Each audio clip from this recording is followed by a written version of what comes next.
good evening, and welcome. Tonight we're going to be flipping through this book about Tajikistan.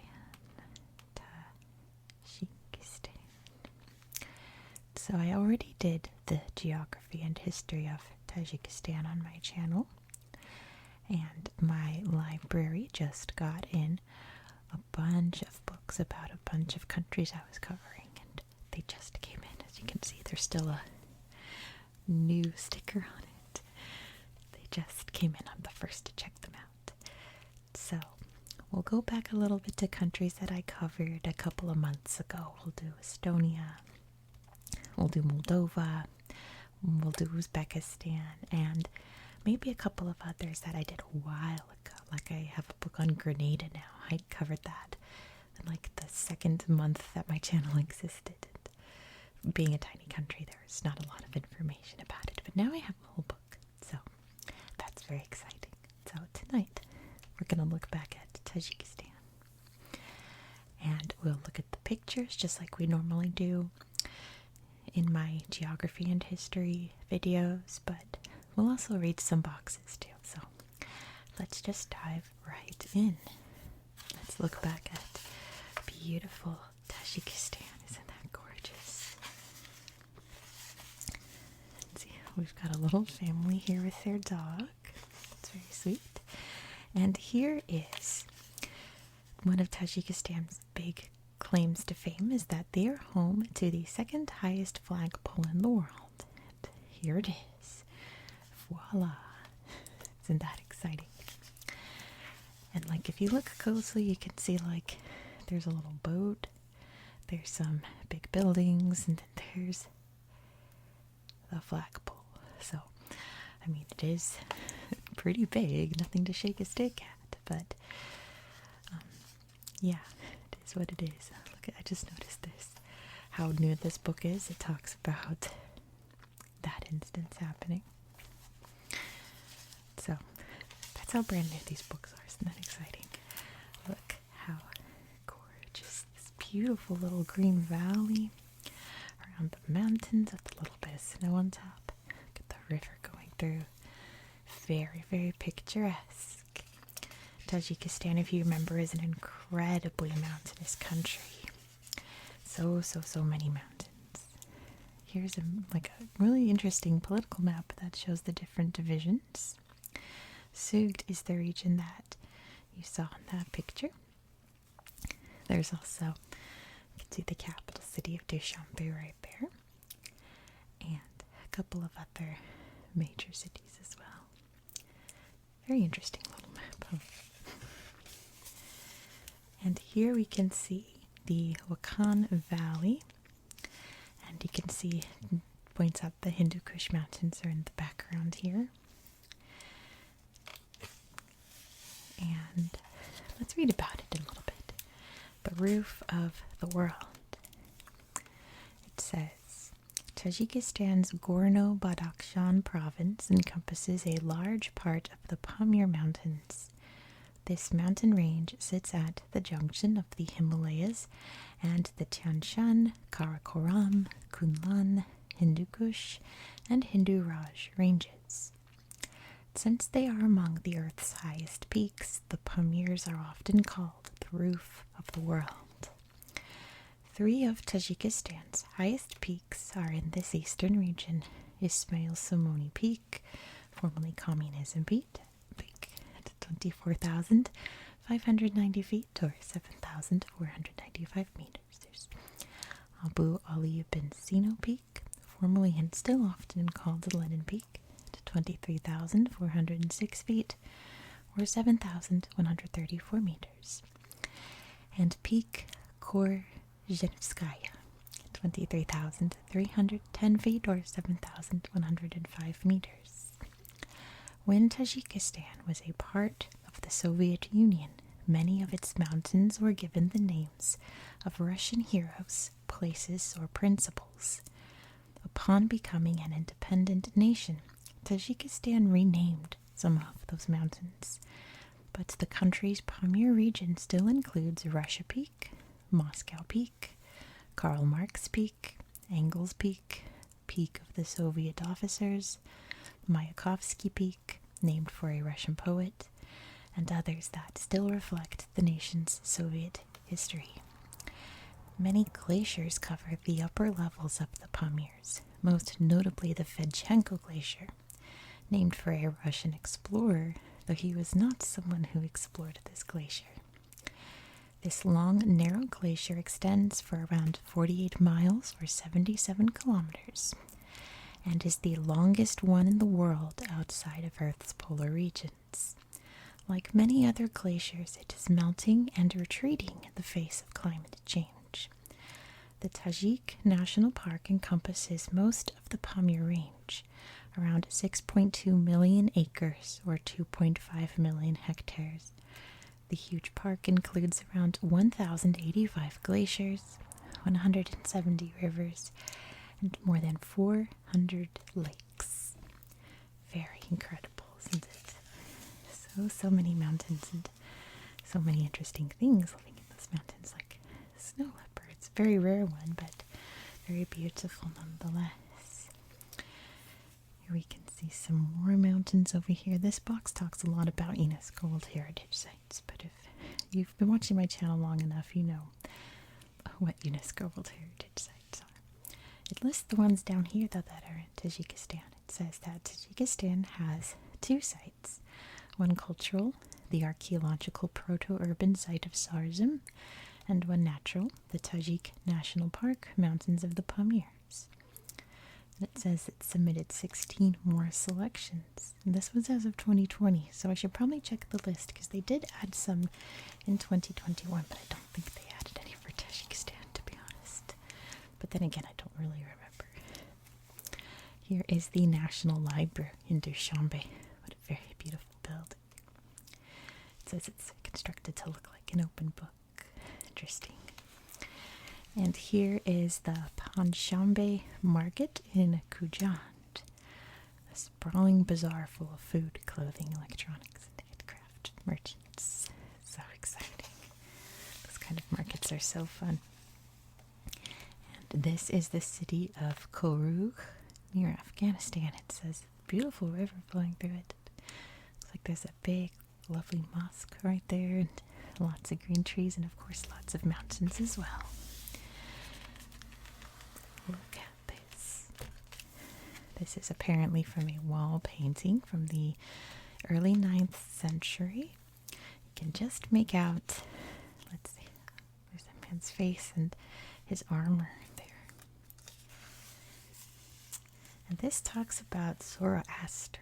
Why don't we read it? I do have a whole video on the mythology of Zoroastrianism, but this talks more about the actual man, which we didn't really cover in that video. So why don't we learn a little bit more about Zoroaster right now? It says, Zoroaster, also called Zarathustra, was a priest in Persia, but the dates of his life are uncertain. Scholars date his existence as being anywhere from 1500 BCE to 650 BCE or so. Not much is known about him or his life, but he had a powerful effect on history. He lived at a time when most religions were polytheistic. That is, people believed in many different gods. Zoroaster worked... Hold on, I need some tea. Hold on. Can you hear my voice changing? I'm drinking peppermint tea tonight. It's so good. Alright, now let me try. Zoroaster worked out. Nope, that's not where we left off. He lived in a time when most religions were polytheistic. That is, people believed in many different gods. Zoroaster worked out a complex philosophy and religion based instead on monotheism, the belief in one god. He also developed the concept of dualism in religion, the belief that the universe is controlled by 2 forces, good and evil. This belief system influenced the development of Judaism, Christianity, and Islam. Zoroaster is also said to have been one of the originators of astrology, the practice of reading cosmic signs as a way of predicting future events, and he is believed to have had a hand in developing the field of magic. He also influenced classical civilization in ancient Greece. The Greeks considered him a skilled healer, craftsman, and agriculturalist, as well as an esteemed philosopher, mathematician, astrologer, and magician. The Zoroastrian faith became the main religion of Persia, which is present-day Iran, until the emergence of Islam in the 7th century CE. Muslim persecution soon forced followers of the religion to flee. The largest numbers migrated to India, where in the Mumbai, formerly Bombay region, they developed into a well-educated, wealthy community known as the Parsis. Today there are few, if any, followers of this religion in Tajikistan. However, it is an important part of the region's heritage, and Zoroastrian symbolism is depicted on the country's flag and in other cultural icons. Numerous Zoroastrian historical sites have been identified, mostly in the Gorno-Badakhshan region. Very interesting character. Oh, we have another box about the Silk Road. Let's read more about the Silk Road, crossroads of East and West. In 138 BCE, when the Chinese general Chang Qian traveled west to the Fergana Valley in search of the powerful horses he had heard so much about, he did not realize he was establishing one of history's legendary trade routes. The Silk Road, as it came to be called, was more than one route. It was a network, or corridor, of correlating trails that crossed the vast expanse of Central Asia. It linked east to west, connecting and opening up once distant realms, hastening the exchange of their various goods, ideas, technologies, and religious beliefs. 3 major routes ran through present-day Tajikistan. The first was the Sogdian, or north route between Samarkand, which is in Uzbekistan, and Kashgar in western China. The second one was Karategin route between Termez in Uzbekistan and Kashgar, and the third was the Pamir route linking Balkh in Afghanistan and Tashkurgan in northwest China. Along inhospitable mountain trails and across harsh plateaus, caravans would wind their way to the west, bringing silks, tea, spices, perfumes, medicines, paper, jade, porcelain, and dyes. The traders going east brought horses, camels and other animals, wine and grapes, linen and wool, glassware, weapons and armor, slaves, and gold and other precious metals. The caravans also carried more than mere goods, the ideas, arts, religions, and technologies that were spread enriched both cultures. The East gained exposure to Christianity, Judaism, and the art and music of Europe.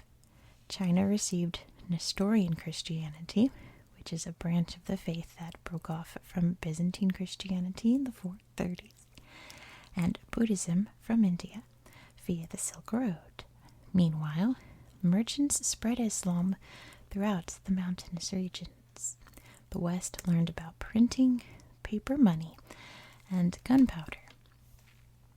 Although the Silk Road waxed and waned as a route for transporting goods and ideas, it was revived in the 13th and 14th centuries with the travels of Marco Polo. A Venetian merchant, Marco Polo traveled along the Silk Road with camels laden with goods. Sea routes eventually proved more efficient, but the land route still exists today in parts. Numerous remains of caravanserais or caravan inns, shown here, can still be found in present-day Tajikistan. That's so interesting. Imagine all the history in those walls, like if these walls could speak, right?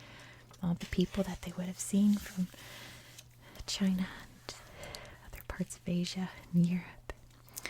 This is a fortress, it says. about 18 miles west of Dushanbe, and it was a Silk Road checkpoint. What else do we have? Oh, I love this picture. This is a photograph from 1900.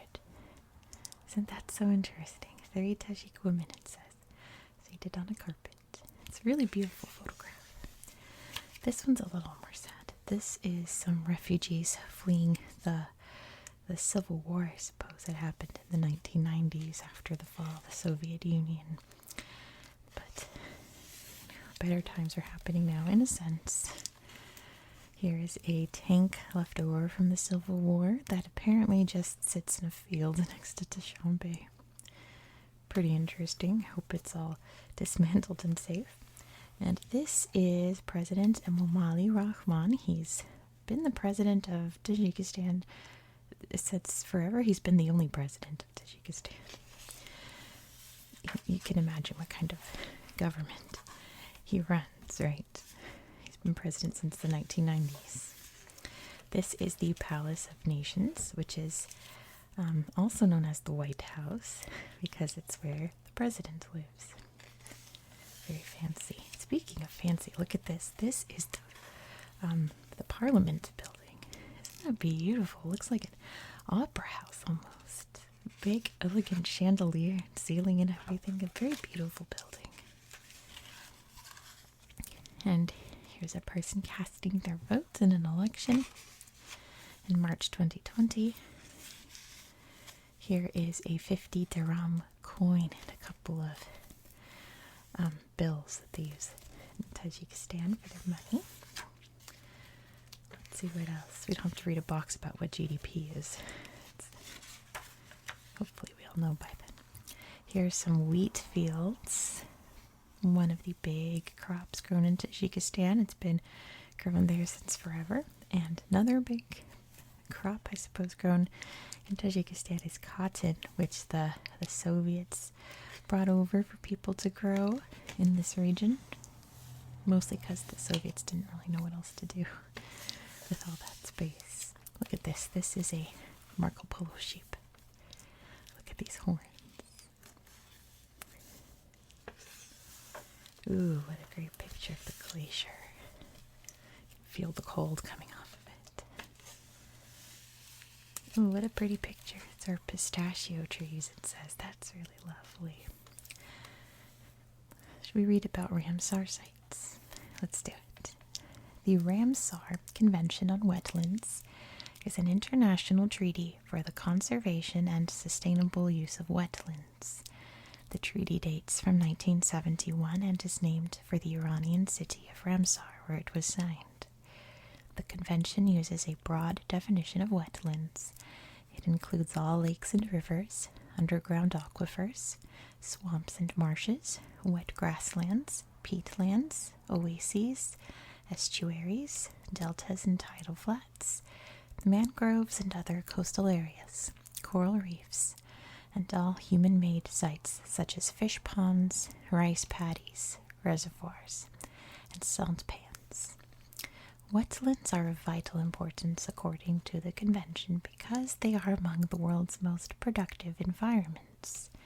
They are ecosystems of biological diversity that provide the water and productivity upon which countless species of plants and animals depend for survival.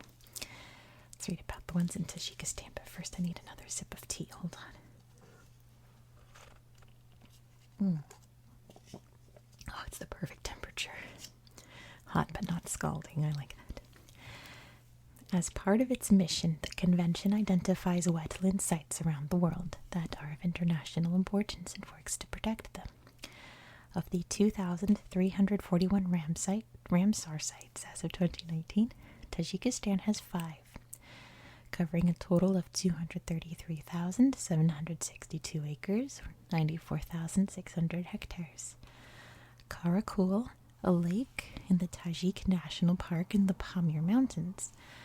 The Karakum Reservoir, the large artificial lake created by the Karakum Dam in northwestern Tajikistan.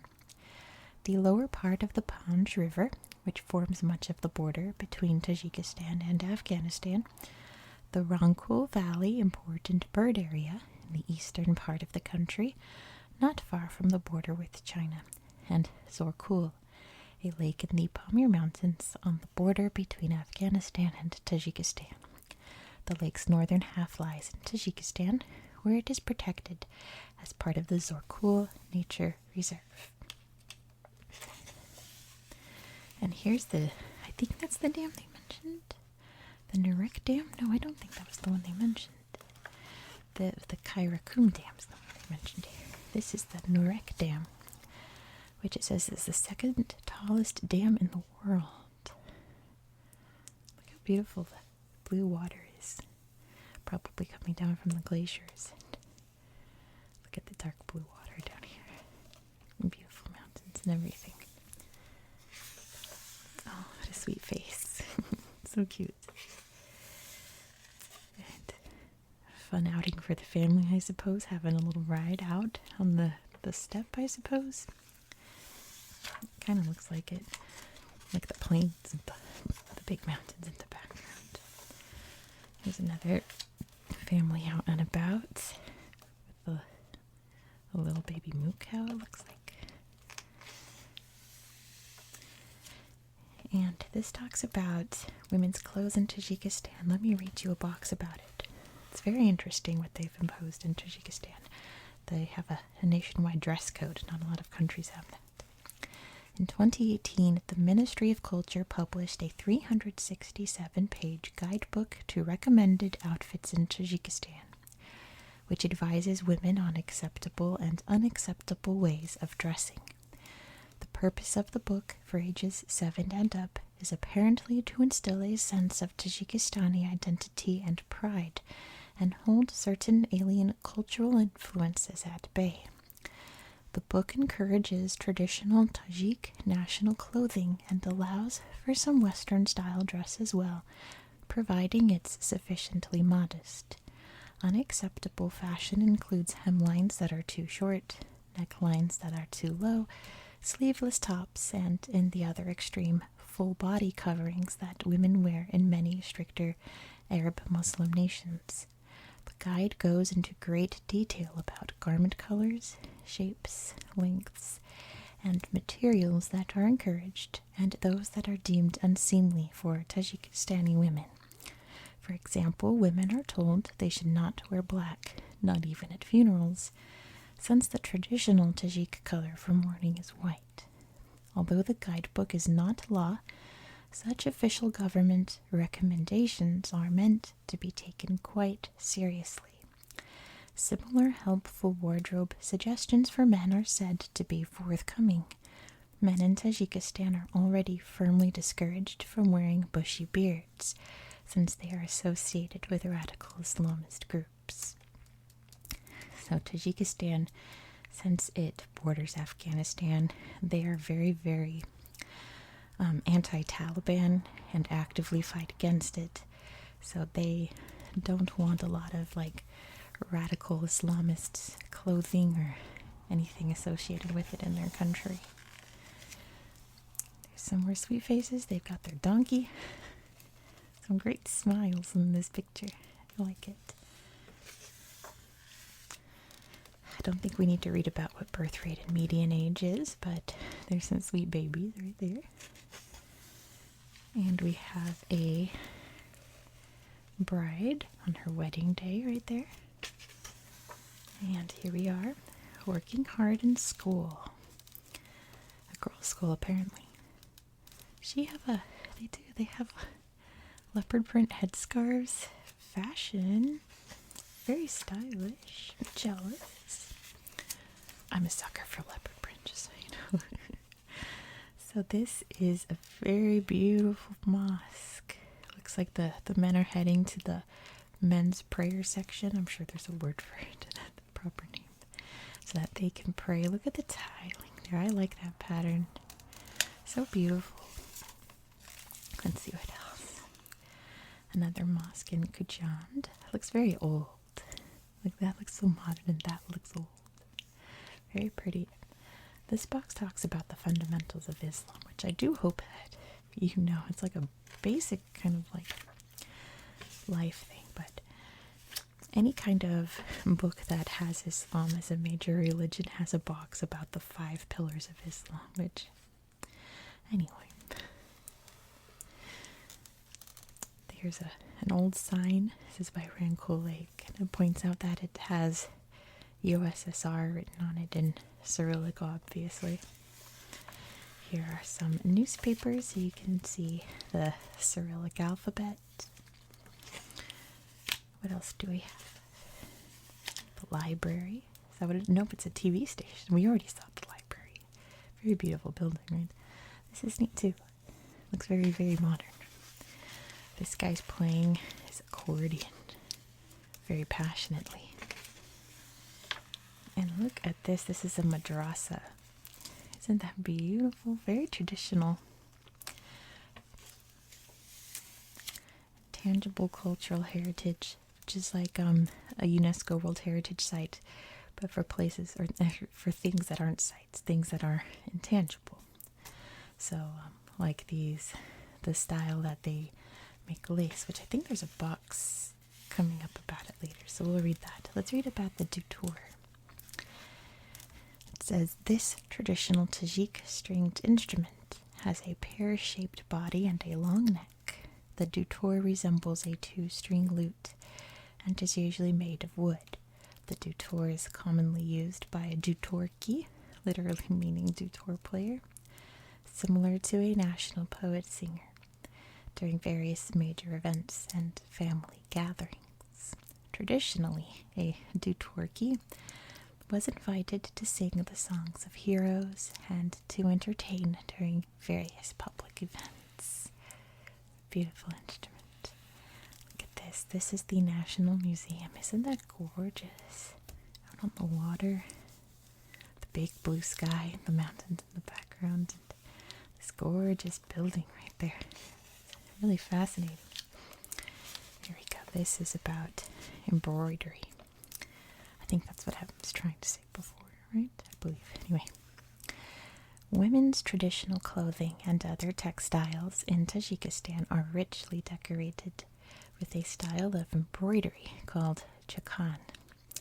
The crafters, who are women and girls, stitch brightly colored threads and yarns into a solid color fabric, creating bold geometrics and abstract floral designs. They also incorporate mythological images and symbols into the patterns. Hand-embroidered clothing is highly prized and worn for weddings and other important occasions. In a similar fashion, large embroidered cloths called suzani are hung on the walls of Tajik homes, a tradition that began in nomadic times. These fabric panels may be made of cotton, silk, or velvet. The practice of chakan has been recognized as an example of the intangible cultural heritage of humanity by UNESCO. Someday I'm going to do a whole series on UNESCO World Heritage Sites, and I've been looking into the intangible list and trying to figure out how to do videos about each one of those. Sometime in the future. That's going to take some work. This guy's having a fun time. Sledding? Is that what that is? Yeah. That's fun. Oh, look at this market. Let me bring it close to you. So it looks like they're selling some melons right there, maybe some cheeses right there, but look how far back this goes. Oh, so fun to shop in places like that.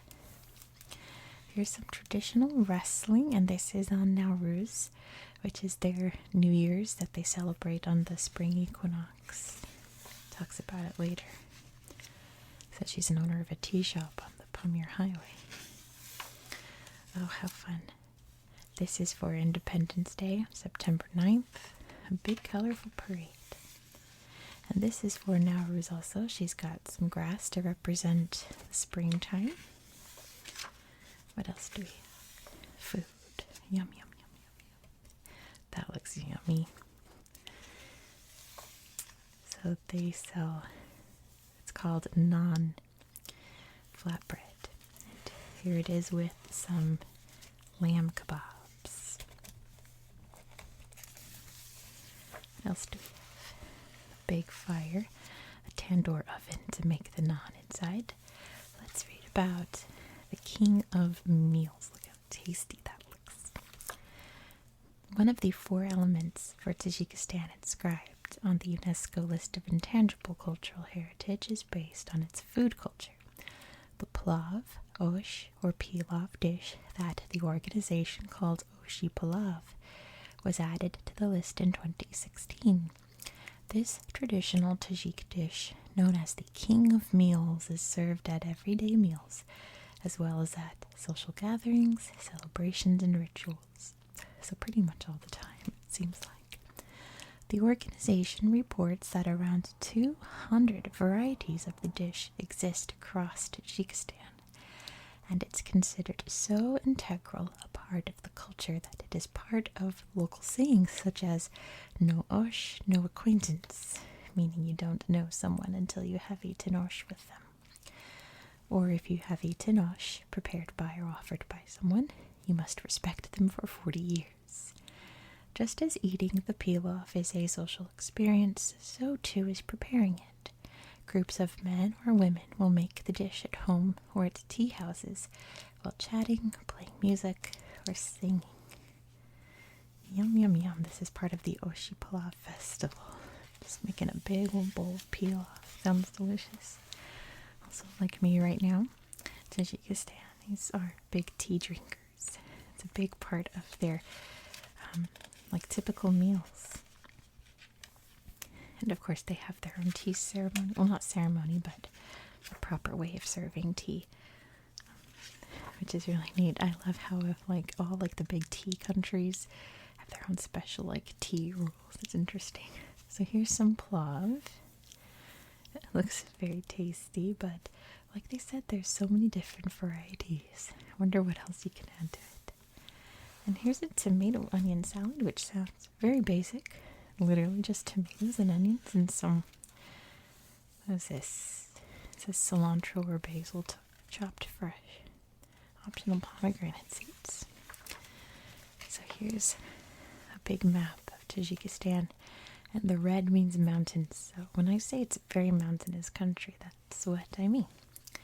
And here you can see the Fergana Valley, the like more fertile farmland part of the country. And down here it kind of descends to the lowlands into Afghanistan. And you can see it bordering Uzbekistan. It's a really weird border up here. You can thank the Soviets for that. Kyrgyzstan's up here. Then we have China. And does it border Pakistan? I don't think it does. I think I would have remembered that. This is right. This is the Wakhan corridor of Afghanistan. That's why it doesn't border Pakistan. So, oh, and then that's where Tajikistan is located in Asia. Right there, that little red dot. Can you see? There's Tajikistan. That will be it for tonight. Thank you so much for watching. I do hope that you found this video relaxing and educational. And I hope that you have a very good